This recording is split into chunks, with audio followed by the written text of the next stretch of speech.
Hi guys, my name is Nonima Dikela. Welcome to my YouTube channel. So today I want us to talk about Advocate Ramsipile's cross-examination of Makhosonke. And then after this video, we will do another video where we talk about Advocate Ramsipile's re-exam after the bench had asked questions, clarification questions to Makhosonke. Now let's focus on this one. Guys, please make sure you do not forget to like, to share, to comment, and most importantly, please make sure you are subscribed on the channel. Please make sure you are watching videos up until the end and you are watching the ads that are coming through. When you are doing that, you'll be supporting this channel financially and in numbers. Thank you so much. I really appreciate you. Now, the first thing that Ramsipile started with when he was doing his cross-examination was the O-shaped beard situation of 26 October 2014. That was his first exhibit that he dealt with.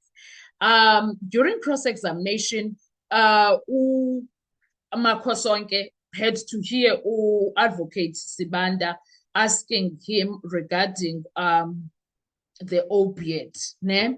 So it started with a beard, cross-examination. An O-shaped beard allegedly worn on the 26th of October 2014. It sounds small, right? Well, that's wrong because it is not. Because this beard was being used to anchor identity of Bongani Ndanzi, to quietly suggest his presence at the Khumalo home on the 26th of October 2014, to also deal with his recognition, and also trigger out a memory of someone. Do you remember this? All of that thing. Ne? Now, but listen carefully to what the witness actually said. He says, Makhosonke, when he responds, I did not know Bongani Ndanzi for 2014. I was not with him for 2014. I have no personal knowledge of how he looked like for 2014, especially with the O-shaped beard. That's what he alluded to. Now, what does that mean? Or let's translate that in simple terms. It means no citing, no confirmation, no dispute, no evidence. The witness didn't agree or disagreed that the beard existed. He did not deny that either, okay? But what he did something far more dangerous to the entire case or that narrative. He removed himself in the situation from the timeline entirely. He was not there. For 2014 must just not exist because whatever is said to have happened back in 2014. It can't be true because he was not even there, all right, when this so-called event happened. And then Exhibit 2, before that, and just like that, when the witness does that, the beard itself lost all forensic value because now they were trying to anchor it as a identification kit, of which it didn't work. Exhibit number 2 that Ramsipile dealt with in his cross-examination, it was the threat that no one heard. Only Constable Zungu refers to it. So next now came an emotional punchline from Ramsipile. He spoke about Constable Zungu's life was threatened. He reminds about that. Heavy allegation, of course, serious implication, of course, but courts must, are not built from drama or on drama. Court is built on personal knowledge. If you don't know something well, then it's not helping. So the question was asked slowly but very carefully by Advocate Ramsipile. Did the witness see the threat? Did he hear the threat? Did Constable Zungu tell him about the threat? So the answer was no, no, no. So not in 2019, not after their meeting, not ever. So he knew nothing about that. He knows nothing about that, Makhosonke.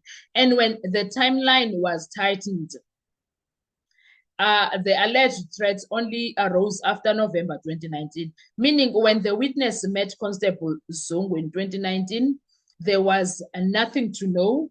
No threat, no warning, no corroboration.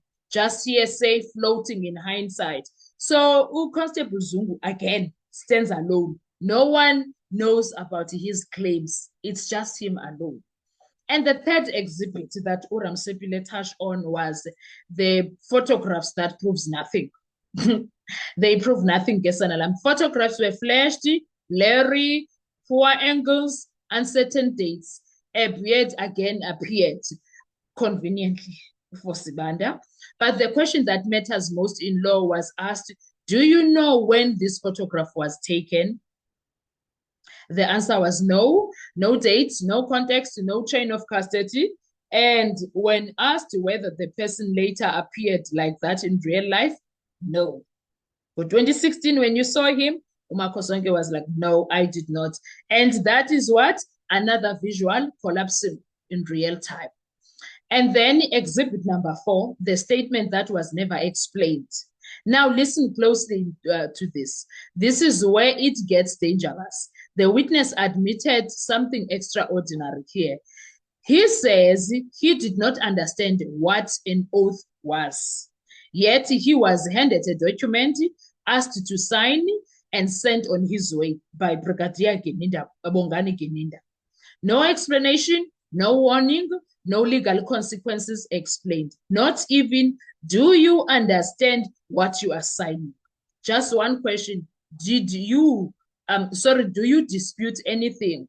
So in context of do you dispute anything will come for someone who doesn't even know about legal things. Uzoti, yeah, what we said yesterday is exactly that, nothing else. So if you are going to say this is what it's in this paper, then here is sign. What else is the person supposed to do? Sign. Ayiko.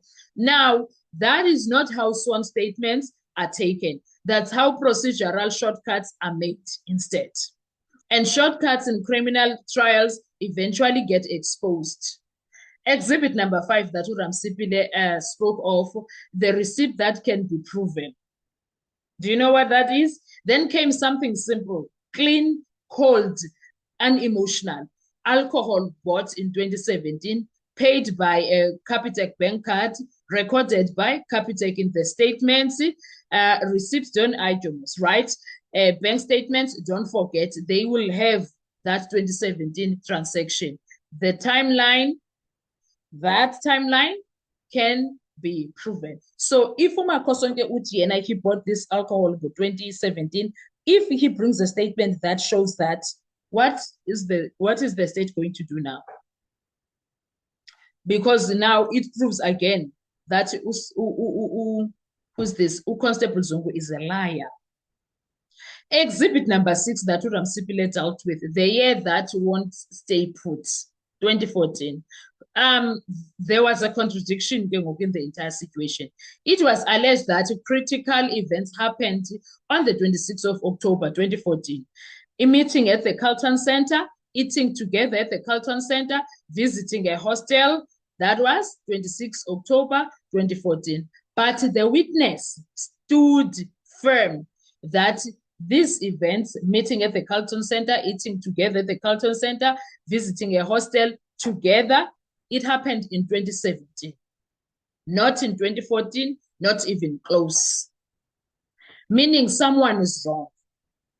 Either the witness or Constable Zungu is dragging events backwards in time. And in criminal law, when timelines move, credibility breaks.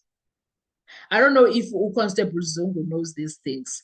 And also, like, as I wrap up when it comes to this, Uramsipile, for me, he did a great job with his cross-examination. That is why I will always be a Uramsipile person, because Uramsipile, for me, he has grown, guys. He has fully grown into this thing. And he has also grown a thick skin. Yes, he has grown a thick skin also. And now this is cross-examination that did not add new facts. It removed certainty where none existed.